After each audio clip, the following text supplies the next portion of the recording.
Namaste. So today in this video we are going to talk about ideas. How do we get ideas and how to approach them? How to increase your chances of getting an idea and also the quality of the idea in your perspective and what are the kinds of ideas you want. So without any further ado, let's get started. So there are two ways you can explain this concept, how do we get ideas? So one is the fantasy kind of thing. Basically it's non-scientific idea, and one is the scientific approach. Of course, this is from a book called Big Magic, which I read last year. It is by Elizabeth Gilbert. In that book she writes, ideas are like a being, or it's just some kind of a living being. So you can imagine, like, soul or ghost, whatever.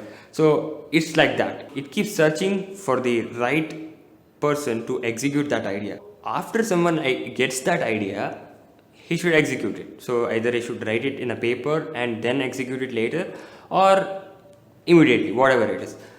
But so the interesting part is, once if you execute it, then no problem, everything is fine, everything is good. But if you don't execute it, that idea will stay, wait for a long, okay, he might execute now. But if you couldn't for some reasons, then it will move on to somebody else, somebody else who can execute the same idea. So the same thing, it is very interestingly written in her book. Elizabeth Gilbert writes very well of her own story, where she had an idea for writing a story, a book, I think, maybe. She starts writing that, but she couldn't finish it. She couldn't complete that project. Then after 10 years, she meets a guy who has the same story which she had. Of course, the names were changed, that's all, but almost everything was similar. So that happens. I mean, this might be an experience for you too. You had some idea and you couldn't execute on it, but somebody else did. And of course, you will be jealous of it. But of course, you couldn't execute it, so the blame is on you. So this is the explanation, this is the fantasy kind of explanation. Of course, you might find it silly, but you might be interested in the techniques which you can adapt to improve your creative workflow. She says you should be grateful to the idea which arrives. So yes, that is very much true. We should be very, very much grateful to the ideas that we are given, so that we get more ideas. That is obvious one. And another one is, she says, once you get an idea, you write it down, but you couldn't execute it, or let's say it's not at all executable for you right now. For example, it is a multi-million-dollar business idea. So you don't have capital, you don't have labor, you don't have anything. So there is no way you can do that. Probably it might happen, but sometimes we know it, right? We know it. Oh, this is not at all possible, right? So then you have to be, again, you should be grateful, got this idea, and literally say to that idea that please move on. Please go to the person who can execute this idea, and this is not for me. This process is very helpful because sometimes we get stuck on a particular idea and we'll not be able to move on. And totally we are stuck in the creative process. We want to move on, or else you can't create more. You can't create the right thing which you want to create. And moreover, you have to be creating to get better at it. So it is either a bad idea or good idea. You should keep creating and moving on. So the next kind of explanation is the scientific one. So here, before I say what and how do we get ideas, I have to explain how does our brain work, first of all. So that will give the explanation why we get ideas and how we get ideas. Our brain, it is a data machine. We are collecting information every time, everywhere, from all our senses. We are experiencing the world, and all those data is collected in our brain.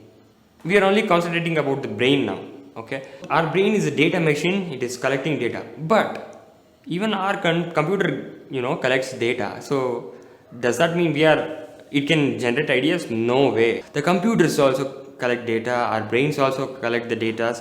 But what's interesting is, we not only collect data, but the way we store it is very fascinating. So the brain has the ability to index everything. So it knows how to wire everything, relating to other concepts. So if I'm learning something related to music, it knows where it should be stored in my brain, in which part of the brain it should be stored. Imagine your brain is like your home, okay? You have a kitchen, you have bathroom, your room, whatever it is. So you know where to put everything, right? So you won't bring your bathing soap and put it on the kitchen slab and all, right? Similarly, the brain is also structured very much complex, not so much easy as your house. Of course, your house might be messy, but your brain is very much systematically ordered and organized. So it knows where to place whatever things are, and also even interesting is it knows when to relate it to other things which are not at all in this region. So something is here and something is here, but it knows to correlate those two when it is required, and that relates to idea. We have the ability to correlate things. We have the ability to relate and correlate two or more things, and that is how ideas are formed. So idea is actually something which occurs in your brain. It seems new because that neural pathway was not there before. I hope it makes sense, because everything, every experience, every emotion is a neural pathway. It's a neural network. When there is this unique link between two networks, two separate parts of your brain, there is totally new network formed, right? There is totally new bridge made between those two networks. So it feels very new, and that is idea. And still we don't know, when I say we, scientists still don't know how we are able to manage this huge amount of data we are collecting inside our brain. We are able to relate and correlate with everything. So for example, in the instant I think about school, I know my school's name, I know the teachers, I know my friends, then it goes to principal, like that. So as soon as I say school, there are some images which flash to my mind, right? Similarly, something will flash to you. So when I say ice cream, I get grapes, maybe you get butterscotch, but of course I love both of them. So we are wired differently. I may think of grape and you might think of butterscotch, but we are thinking something, right? We are relating to something. That is the super power of our brain, and no system, no technology we have discovered or invented has such kind of power, and not even any species. So that is how ideas are formed. Basically, there are new neural pathways that are formed which are connecting very unique and very farly related concepts. So that is how ideas are formed. This is the scientific way how to approach it. Like how we discussed how we can adapt few techniques and methods to your life to improve your creative flow. Similarly, here in this scientific method, we can adapt few methods. Of course, more information. We want more information to our brain. There is two things you can do. One is specific knowledge, core knowledge of any topic. So you take one topic, go deep into it, very much deep into it. So read more books, more deep books, then read variety of books. So basically read more books, and I say variety of books because not only having core knowledge, specific knowledge about any of the topic is important, but also you should have variety of knowledge, variety of concepts in your brain.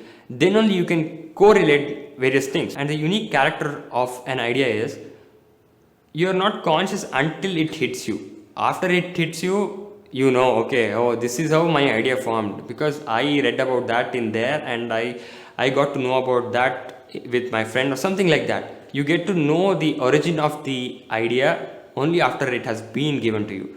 But before an idea is formed, you don't know where to find it. You just don't know where to find it. And one more interesting fact, because I read Why We Sleep recently.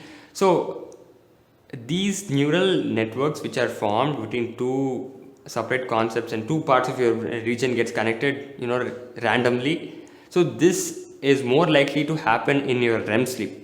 I don't know whether you know REM sleep. REM is rapid eye movement sleep. So probably I slept someday and suddenly I woke up with this idea to make music videos because of the REM sleep's effect on, combining concepts and generating ideas. So of course, for creatives, they recommend more sleep and more particularly REM sleep, so that we get more creative ideas. So the techniques I would say is read books, collect data in whatever the manner it is, not only books, it might be podcasts, it might be YouTube, whatever it is. Just consume a lot core knowledge as well as variety of knowledge. And a last point I would like to say is consuming is as good as it is only if you reflect on it. So whatever you might be consuming, if you don't reflect on it, if you don't practice it, it's of no use. So for example, you read a book and that's it. You didn't do anything on it, you didn't take notes, you didn't practice on it, you didn't again refer to it and make some more notes and practice on it. It's of no use. You saw a YouTube video, you just collected data that is of no use. That data should be reflected and solidified in a good way. It should be reflected and it should be practiced, then only it is of worth. So now we discussed the two concepts on how we can explain how ideas are formed. So one is the non-scientific method and scientific method. But the interesting point is, in both the methods, in both the approaches, we can only say how ideas are formed and what are the things we can do to increase the chances of getting an idea, or what are the methods to get ready for an idea to hit, and so that you can execute it well and so that you really get a good idea. We know only to make us ready for an idea, but we actually don't know how to really get an idea. We don't have the direct control. We can increase the chances by reading books. We can, as I said, we can do so many things to increase the data and to increase the data so that the chances of combining two different things is more. But we directly don't have control over an idea forming. We don't have that direct control over the idea. We can't say, okay, today I'm going to get an idea. No, that's not possible. It might be, you might get an idea that day. That's just probability. So and that is why creative work is very hard, and especially creative work doing consistently is even more harder, because you don't know when that idea strikes. For example, me as a musician, I can say I can make cover songs. I can make one per day, because I don't think there is any idea forming there, because someone else's song I am playing and I don't find it satisfying, so I won't do that. So, but if some idea has to strike to you, you don't know when that will happen. You don't know whether I will get an idea today or this month or next month, or will I ever get an idea in this year. Don't know. We actually don't know when that idea strikes, because the only thing we can do, we can increase the data we are consuming, and we can increase the variety, more vivid concepts. We can do that, but we directly don't have control over forming an idea. But instead of worrying about what we don't have in control, let's do what's in control. Let's read more books, let's read variety of books, let's read core knowledge books. We'll consume from YouTube, podcast, everywhere, and reflect on it so that we have more chances of getting an idea. So I think that's it for today's video. Thank you for watching. I'll see you in my next video.